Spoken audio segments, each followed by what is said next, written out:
You planned the expansion, hired the clinical staff, and set the launch date. Then someone in the room asks, "Are we actually licensed in all those states?" And the room goes quiet. Today, telehealth has exploded to a $42.6 billion market, and over 71% of physicians now see patients remotely. Practices are crossing state lines rapidly to capture that patient demand. But while the clinical side of the business is ready to scale, the administrative infrastructure inside these practices has hit a hard wall. Think about the typical in-house credentialing coordinator. They were hired to manage payer relationships and medical board paperwork for a single state. Now they are expected to run licensing across a dozen states simultaneously, navigating unfamiliar medical boards, learning the IMLC on the fly, and tracking separate state telehealth registrations on top of standard medical licenses. Launch delays are the direct result of a structural bottleneck, trying to feed a high-volume clinical expansion through a single-threaded administrative pipeline that was never designed for this scale. The financial penalty for this bottleneck is severe. A physician who cannot bill because their licensing has not cleared is generating zero revenue for the practice while still drawing a full salary. Traditional state board licensing routinely takes 30 to 120 days per state to process, assuming the paperwork is perfect on the very first submission. For a single provider, a 120-day credentialing delay results in approximately $122,000 in lost billable revenue.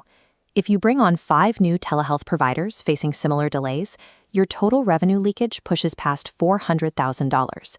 Because payers enforce strict timely filing rules, you usually cannot go back and bill for those missed patient visits once the license finally clears.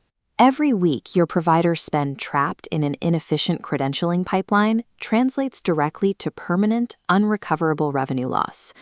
Many healthcare executives think they have a shortcut, the Interstate Medical Licensure Compact, or IMLC. For eligible physicians, the compact replaces the traditional multi-state maze with a single letter of qualification, which often clears in 7 to 14 days when the documentation is clean. This iceberg diagram shows the actual scope of work. The IMLC handles the medical license, leaving the remaining cross-state compliance stack untouched. Below the surface are mandatory telehealth registrations in California and Florida. You also need separate Medicaid enrollments everywhere you plan to bill. Furthermore, several major population centers, including New York and California, remain entirely outside the compact, forcing your team to run completely separate traditional board applications anyway. Treating the IMLC as a complete solution leaves massive gaps in your panel coverage, resulting directly in generated claims that will be denied by payers.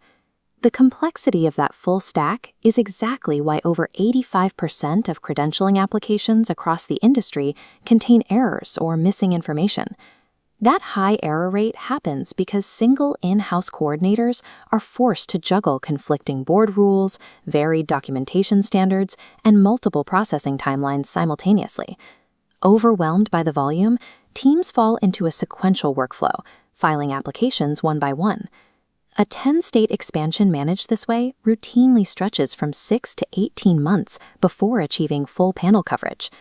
While the team is focused on those new applications, lapsed CAQH attestations and missed payer recredentialing cycles silently kick active providers out of network.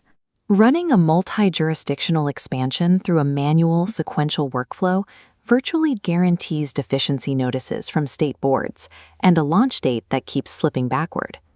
Data on high-performing telehealth groups shows a shift towards specialized outsourcing to manage these complex multi-state pipelines through companies like Staffingly. This flowchart shows the difference.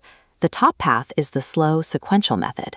The bottom path shows Staffingly's approach, running IMLC, state boards, and Medicaid enrollment simultaneously as parallel pipelines. A dedicated analyst, supported by payer-specific desks, ensures daily follow-ups on your applications. They deploy an AI-augmented workflow that addresses human failure points by automatically triggering CAQAA attestation reminders, running sanction sweeps, and checking payer portal statuses round the clock. Before anything leaves the building, a senior credentialing lead validates every single application, drastically cutting down that 85% industry error rate. Combining dedicated experts with parallel AI-supported pipelines compresses what is normally a chaotic multi-month ordeal into an active, predictable operation within 14 days. When we look at the financial data, the cost comparison between an internal bottleneck and a specialized service becomes very clear. Looking at this ROI matrix, the fully loaded cost of a single in-house coordinator averages $65,000 to $95,000 a year.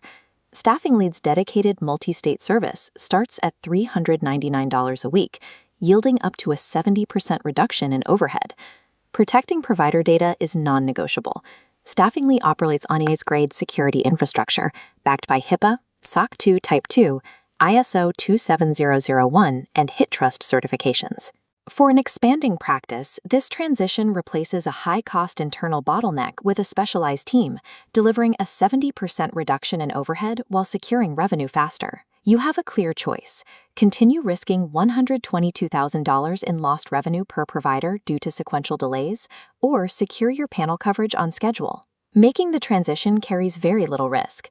There are no long-term contracts to sign, and you can scale the month-to-month service up or down as your expansion dictates. Within 14 days of starting, your target states are mapped and your parallel licensing pipeline is active. Stop letting your launch date slip. Start your 2-week risk-free pilot with Staffingly today and get your providers billing.